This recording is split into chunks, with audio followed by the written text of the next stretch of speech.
Now, week 2, we've recorded 2 games.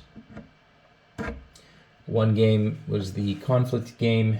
The other one, if you haven't seen, is the Fear Zokru game, and I'm yet to upload it as I speak. But depending on which one of these two between this game you have before you and the Fear Zokru game gets uploaded first, you'll see different outcomes. Somehow I always have something to say that means absolutely nothing at the beginning of my videos. So I hope you guys are here for action and that you're liking this GSC stuff. I know I've enjoyed the last one I recorded and uploaded because it's a lot of fun.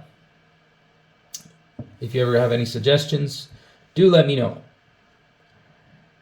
I would like to shake up the formula a little bit. I'd like 2024 to be the year where we let things happen and we discover a new side. So we got Jester versus Chiles. I don't remember Jester playing last week. Could be wrong, but I'm pretty sure he didn't play last week. Chiles picked up his first SPL win. Jester has already played last year in SPL, so that was his debut. Really strong player in terms of GSC skills and ADV skills. I think a lot of the skills carry over between tiers, more than you would think. That said, I am dog water at ADV, and we're here for GSC. Chiles, I don't know. I don't think his power level is quite on par with Jesters or with others, but I'm happy for him that he's here, and I, unlike many people, am very welcome to new faces. So let's see. We got Feather, Reflection Eternal. All right, so we have ourselves what is a double electric or a Blissey Zapdos stall. Zap Bliss is a common alternative to Skarm Ku stall because you need that electric / special attack check. Some people forego the Snorlax entirely, but in that case you wouldn't as likely be seeing a team core like this. I don't know. It would look very different. It would play very differently too. So interesting to go straight to Skarm. I'm wondering how Chiles is going to respond. He's going to stay in, go for some damage. Okay, not entirely uncalled for. This could mean that he might not have a... Well, it's very, very soon, and it's hard to say what it could or couldn't be. I'd be putting my money on this being a Curse Lax of some sorts. Either that or it's Sleep Talk EQ. It's most definitely not a mixed. And I don't think he has Nidogar, but he could, but it would be a weird play to stay in if you have Nidogars. So we're going to see how that plays out. And right now, personally, I give the advantage to Jester. He's just playing the matchup. What can I assume to be the correct way? Chiles is not revealing whether he has Sleep Talk, which is good on him. And now we're going to find out more about Jester's team as Chiles is going to probe for some info. And I am just so fucking smart. We already see that there is a Raikou. I'm going to pause for a second and apologize to any of the viewers out there that think I'm a little bit conceited, and I suppose that it's not fair of me to say, to just stroke my ego in front of the whole audience. So I'll try and be a little bit more viewer friendly. All right, so we got ourselves this Lax who's just coming in on Skarmory. Not a typical kind of play. It's a little bit counterproductive. Raikou comes in, but it can just go right back out. We saw in another game things not going quite well after a Raikou decided to stay in on a Snorlax. I won't say much else, but I won't say what game that was. But here we are. Make sure to check out the other games. I know we're starting on SPL Week 2. This is SPL 15, by the way. This has been going on for nearly 2 decades. It's getting closer to 2 decades than it is to 1 decade now. So that's something. I've only been around for about 5, and by being around I mean spectating, not playing. So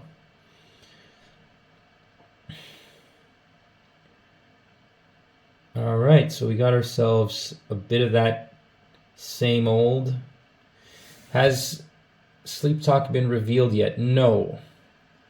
So Jester has a toxic drill Skarm, which means it doesn't have Curse. Because if you have Toxic and Drill Peck, you are able to check lots of different mixed attackers, but it means you need to have a more proactive game plan against Curse Snorlax. And I'm surprised Chiles hasn't done anything to capitalize on this yet. We haven't even seen spikes. Alright. There's the Toxic. The obligatory Toxic. If it doesn't come out on the first turn, it has to come out the next one. Okay, this could play out very poorly for Chiles here. That is an Earthquake. We're going to see. And it is. Which means... ooh, dear. Alright. Well, Chiles needs to make something happen pronto, or this game is going to be very, very abrupt. Or very long and mundane, and then it'll perpetuate the idea that GSC is just stall, as argued in some PowerPoint. I'm just kidding. But I do find it funny how we're at the AI...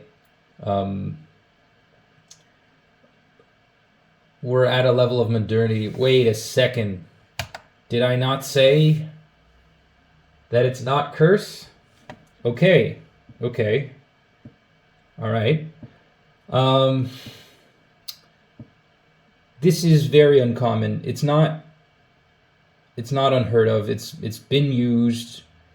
What this means is that it doesn't have Whirlwind. So what we could be seeing as a last is a Phaser, which would make sense. So it could be a Phaser in the back, so a Golem. It could be a T-Tar. We haven't seen any attacking move on Zapdos.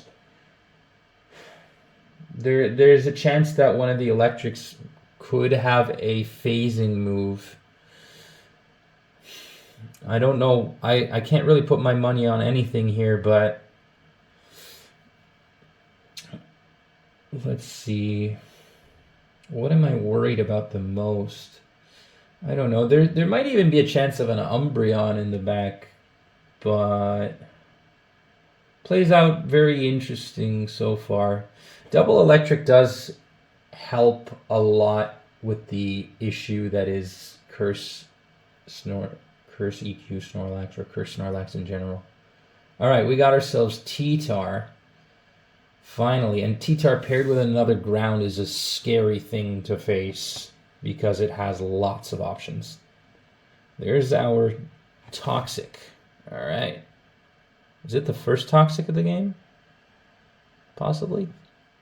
Looks like the spikes are going to be staying there for a long time. there may never be a chance for that golem to spin. But that doesn't mean Chiles is just going to throw it away, because if he does manage to break through, that golem could still pull a trigger here. We got ourselves a fire tar, and it might not even have roar, so it could be mixed attacker. There is a Missy. Yeah, we kind of needed to see a flame answer. Oof. Uh-oh. This isn't good. That's not good for Jester. So the Missy goes down, but fortunately for him, the Snorlax is just a Sleep Talk EQ, so his Skarmory should be just fine at handling the rest. He just needs to hold it in there against T-Tar somehow. As Golem comes in, and it looks like it's actually going to be able to spin, but that doesn't necessarily mean that the spikes are gone for good. Fori is completely healthy. All right, next time Lax comes in, Fori should be able to come in there. Now we see some zap on zap. Is Jester going to win that interaction? No, but he does call out the rest or switch to Lax turn, so he gets the better end of that. And he's also going to Toxic the Cloister, so he pretty much won the Spikes War. Pretty much, because you never know. So he's going to spin on that Spikes turn.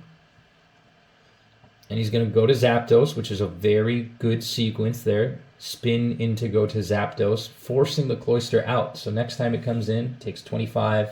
Golem is essentially dead. And we got a Curse Lax versus a non-Curse Lax. So now things are really going to be a problem for Chiles, as he let his Golem and Cloister take an unnecessarily high amount of damage, and for nothing, because he didn't even get spikes that first time when the Golem took all that chip damage. So he doesn't, it looks like he doesn't have a Gengar. So I was right again. Nidogar. I was right about both teams after turn 3. Yay. Yeah, he probably doesn't have a Gengar, because he wouldn't be playing, Chiles would not be playing like this. Gengar is a very effective Mon. It comes in on Fori very easily, and it threatens a lot of stall-like builds or clones of it. So we haven't quite yet seen a Roar Mon, so it could be this Raikou. Could be. We'll see. Okay. There's the T-Tar. Are we going to see Sleep Talk? Probably, judging by the fact that it stayed in. But where is the... What is the phaser here? Is there no phaser?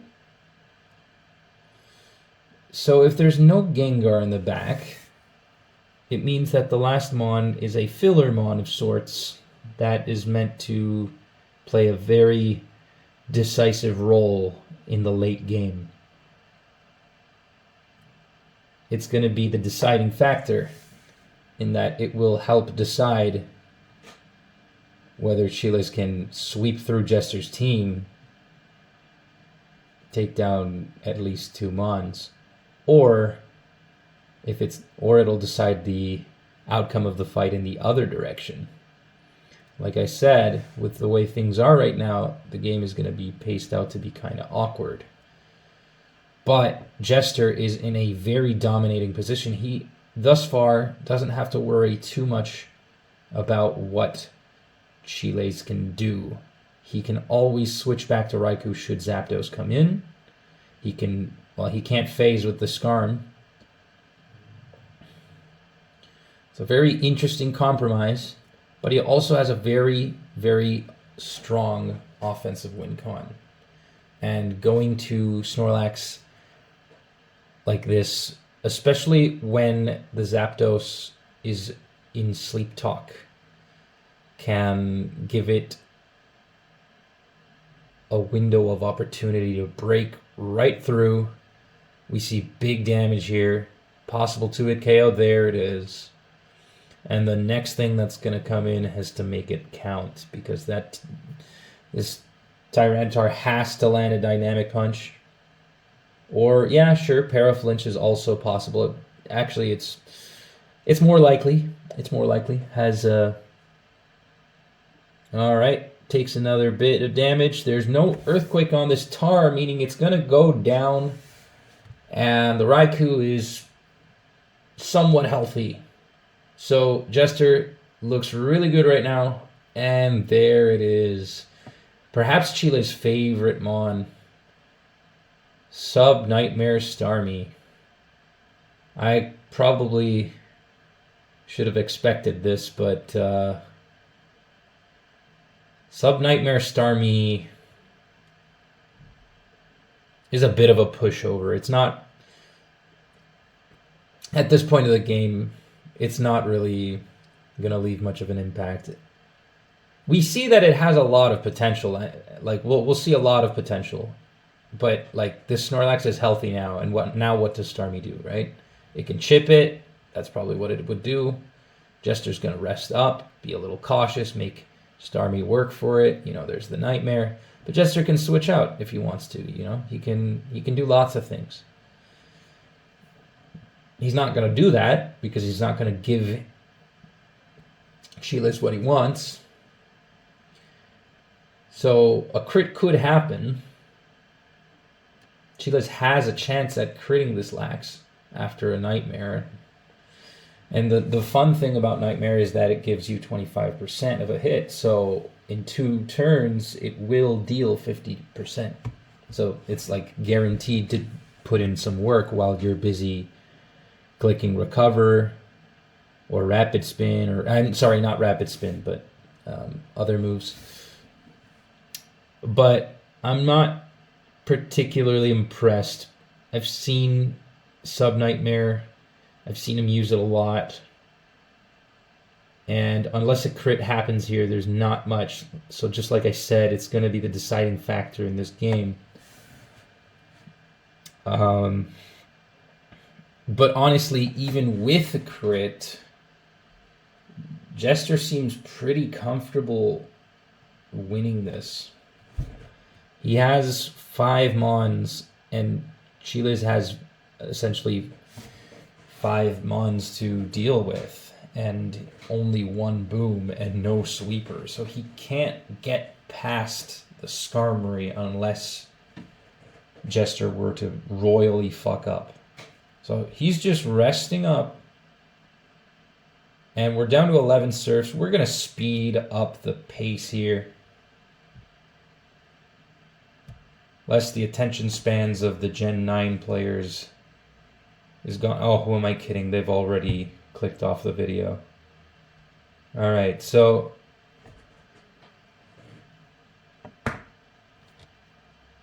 I guess the only people watching now are ADV fans. And Gen 2 fans. Alright, I'm just skipping ahead. There was a crit, but it was a really low roll.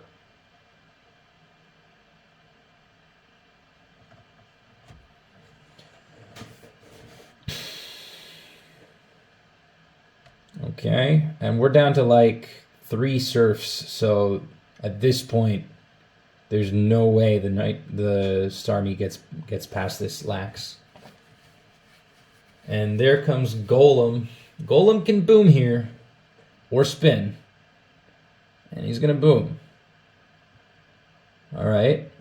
But that's fine. Jester's okay with this trade, because he can just go to Skarmory. Now Nightmare Me can be a little bit annoying. Just a little. Toxic here. Drill Peck. Drill Peck's nice damage. Wow. Alright, 42%. Cursed Drill Peck on a Starmie. Alright. The Surf's annoying. It deals a lot of damage. We already know that Cloyster deals 40, so this would deal upwards of that. Yeah, the correct play is to just play offensively here. And every time Lax comes in, I guess you go to Skarm. So, thus far, yeah, this was the game that we have. So, a little longer than the last one, but not quite as long as the Conflict Blazing Dark game, which so far was the most exciting for me. So good job on Jester. Honestly, this was a very good game from his end. He played it very calmly. I don't think I saw any throwaway move, and he adapted and used different move sets on his Skarm, so that's good. As for Chiles, that was not quite as good as his last performance last week, but he did mix things up. He does like his mixed tar. He does like his Sub-Knight me. Can't blame somebody for trying something that they are used to using. All right then. So take care, everybody, and have a good one. G's.